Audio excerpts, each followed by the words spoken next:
Welcome or welcome back to the channel. My name is Sarah and today is going to be my manga monthly for July. So this is everything that I have read, and I'm going to do a little mini haul in this as well as stuff that I got this month because I accidentally got a few things. In my defense, all of these but two I have read. The top of the list, let's just go over the haul really quickly. Also, I do apologize, the ring light is reflecting on my glasses. However, I have a scratched eye or something going on and my contacts, it's just not working with us today. So the glasses it is, the shine is what you get. We're working with what we got. So for the books that I got, the ones that I have already read, top of the list is going to be Ancient Magus Bride, Volume 19. I think technically I might have got this in June? I'm not sure, but I'm pretty sure I have not hauled this. I also don't think I have talked about this either.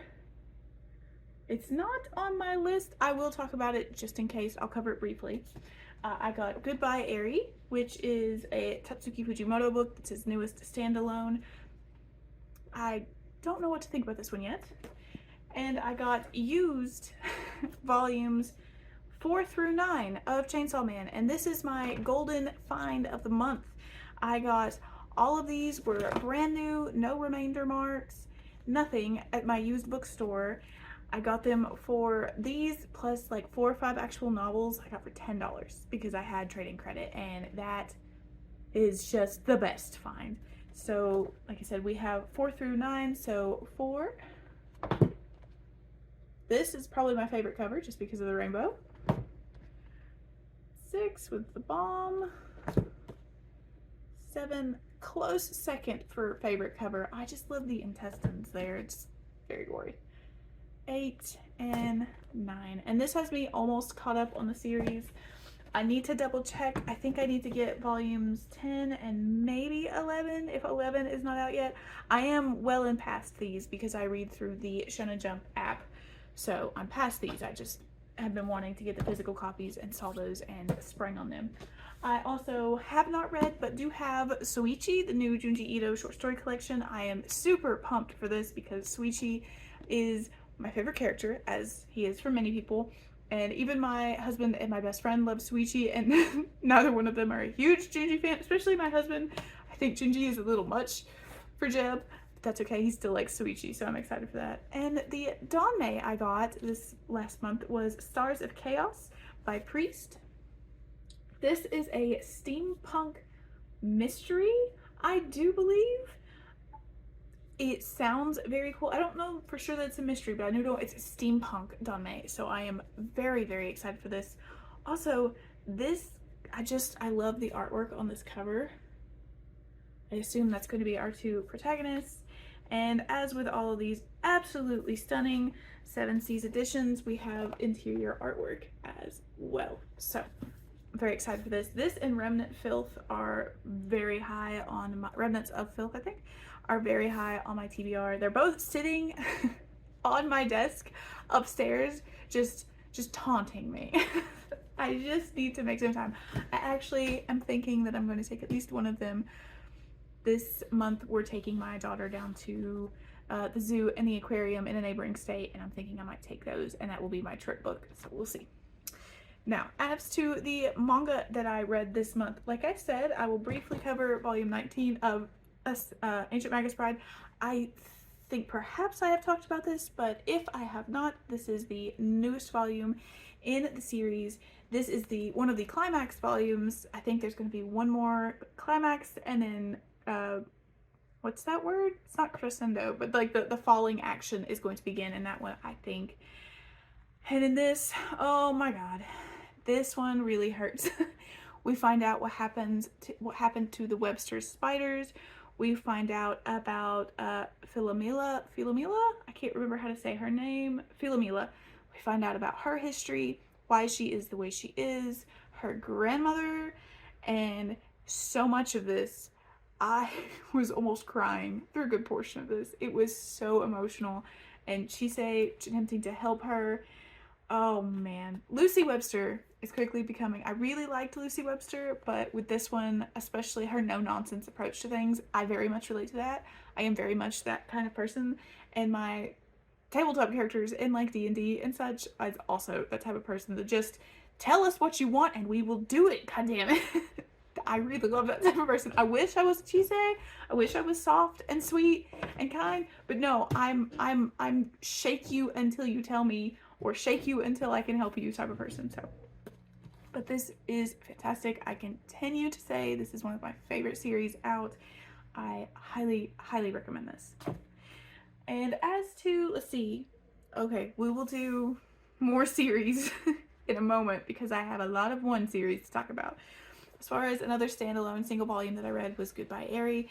This is told in an interesting format in that a lot of the panels are through a camera lens, so they're often drawn with a slight distortion to them. Here's an example of the distortion almost in the paneling. I don't know if you can, it's coming through on the video, but there's like a double line going on there. So it made it a difficult read at times for me just because of the way the panels were drawn. I was squinting and that was hurting. But aside from that, this is a young man who does a video project following his mother till her death. I think he was maybe high school, early high school, junior high.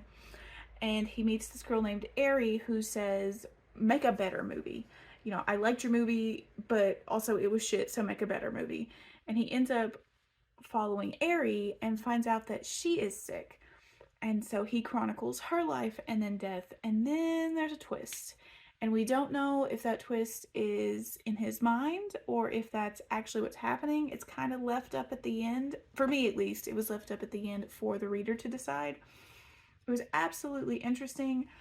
Still, like, thinking about it, right? Like, I'm still deciding if this is some big statement about media as a way to record memories, as this is, like, following your life, how viewing the world through a lens can affect you, all of these things. But I did enjoy the read. As usual with Tatsuki Fujimoto, I just left thinking. I'm going to do some more reading on it perhaps and see what other people have thought. I have some loose ideas, but nothing profound yet to say. It's just an interesting one. It's not one that's action-packed and super impactful from the get-go, but it kind of seeps and you think about it more, which is, for me, on brand for Fujimoto. So I did like this a lot. It's going to be one I reread while I try to figure out what I actually thought of it. And I'd be interested to see what other people think. So if you've read this, let me know what have you seen or read about it, because it has some interesting things there. This reminds me a lot of his look back ones that he does, because a lot of those short stories also have that same effect of making me think and wonder what he's trying to say, because sometimes I'm not smart enough to get it on the first read. And that's okay. It takes a couple reads. So that very much reminded me of that.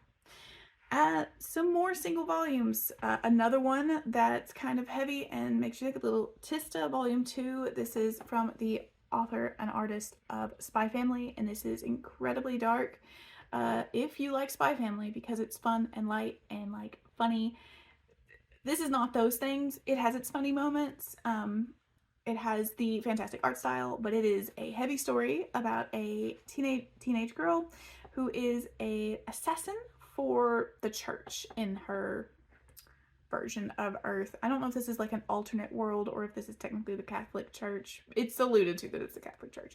But anyway, she is an assassin for the church, and she is blessed and or cursed, depending on how you want to look at it, with an eye that basically makes her a super sniper. And it's got some darkness there. She's murdering people for the church. Some of these people are very, very bad, and some of them maybe not. Collateral damage exists, and that is, I think, what weighs on her the most. She saves a young man in Volume 1 after she has to handle someone, and their lives continue to intersect and intertwine. And in the second volume, we see that that is like more evident. There is more to the intersection and intertwining of their lives than we thought. And there are some supernatural elements to this that I'm, again, it's something I'm going to have to reread, because I'm not sure if it's something that the church is doing, or there's some timey-wimey memory wiping maybe things going on, and there is also something going on with Tista in her mind. So a series I find intriguing. I don't know that I would recommend it to casual Spy Family readers. It's heavy, it's dark, but it is good. So if you're interested, it's on the Shonen Jump app. There are 2 volumes out. I don't see any release dates for volume 3, but it does leave volume 2 in a way that a volume 3 would be much appreciated. Frankly, I would really like to know more. But I thought it was just going to be 2 volumes. But the end of the second volume, the 3, I need another. I need more. So I also read 1 volume of Imakoi. I thought I was going to get to more of Imakoi, but I sadly did not. So I just got through volume 5, which was the sports festival volume. It was very sweet. We had our characters, Yagyu did some sort of, I don't know what it is. We don't really have it in America that I've seen. I've never seen it done here, where you basically climb this pole topping, I think is what it was called. He did that, and I have blanked on our female character's name. I read volumes and volumes, but I can't remember people's names. She's a cheerleader for that, and it's so wholesome. And there is that secondary character. What is his name? It starts with a T or a K. Anyway, I think he's the student body president. He's got a mad crush on her, and it's just this like intense, almost love triangle going on. Oh man, it was good. I need to read some more of it. I think that may be my travel read while we're in the car. I like to read in the car. I usually read like a book, but since me and my husband will be trading off driving, I might read on my phone just to make it easier. So gonna have to read more of that. That was a very cute volume. It wasn't as good as the Valentine's Day stuff, but it was still very fun. Let's see, we have 1 volume of Granny Girl Hinata-chan. I read the 2nd volume. Absolutely adorable manga. I continue to enjoy it. Every time I get like a free slot on my Kindle Unlimited checkouts, I read this. It is on KU. It's about a grandmother who is reincarnated into the body of a young baby, and she is she comes to awareness very young. She's in kindergarten throughout these mangas. It's very cute. This one was sad in some places, because there's another girl in her class who is also a granny girl, who's also a reincarnated granny, and she wants to find, I think it's her son or her grandson. Hinata wants to find her grandson, and I think this little girl wants to find her son, and she says she wants to kill him. We don't really know why yet, but it's really sad in the little bits we see, and it's going to continue that storyline. We don't get resolution to that, but we see bits and pieces of it in this volume. Cute. It's on KU, so it's easily accessible if you have that. I do. If you want another cute slice of life thing, this is a big recommendation from me. Then I read 3 volumes of The King's Beast, which is 5, 6, and 7, and I stopped at 7 because technically the Viz app is missing a volume, and I think it's volume 9 or 10, and I don't want to get to that point and then be like, cliffhanger. So I stopped at a good place. I stopped at volume 7. I don't fully remember what happens in those, but yes. So there's a few things I had to flip back to my notes. I was right about Sogetsu, her brother. I thought he was alive. I'm so happy I was right. Overall, really liked everything that happened in these, except for volume 6. There is a scene in which one of the princes drugs her and basically assaults her. He drugs her with a aphrodisiac for her race that puts her into almost a stupor, and he assaults her to find out that she is a woman, and I absolutely despised that whole section. I was deeply uncomfortable. It wasn't fun. It wasn't funny. It wasn't hot. And then to make matters worse, it's the cover art. It's the cover. I hate it. Thank you. I hate it here. Don't like this. Hopefully nothing like that happens again. We'll see. I'm going to, like I said, pause on the series here because those missing volumes on the app, and I will wait till those are backfilled in. The little note on the app says they're working on it, so as soon as I see those pop in, I check it every couple of days. I will continue reading. But overall, loved, what was it, 6 and 7? No. 5 and 7. Disliked 6 a lot. I think my ratings for the series have been consistently 4, 4.5, 2 stars, 4. So clearly did not like that volume. And finally, the big chunk, the unexpected read of the month was Assassination Classroom, volumes 1 through 7. I've read a lot of it. So in my defense, I have been vaguely interested in this for a while. It was put into the Shonen Jump app not too long ago, and I thought, hey, I'll read that. So I was interested in it, and I decided to read it, and about the same time I decided to read it, completely incidentally, my best friend decided to start watching it, and so he has been keeping me updated on what's going on in the anime, and I have been reading the manga, and we've been talking, which means I have just been reading through it. It's also a quick read, it's a fantastically hilarious read, and it is entirely not what I expected, considering that this is being challenged in Florida to get banned.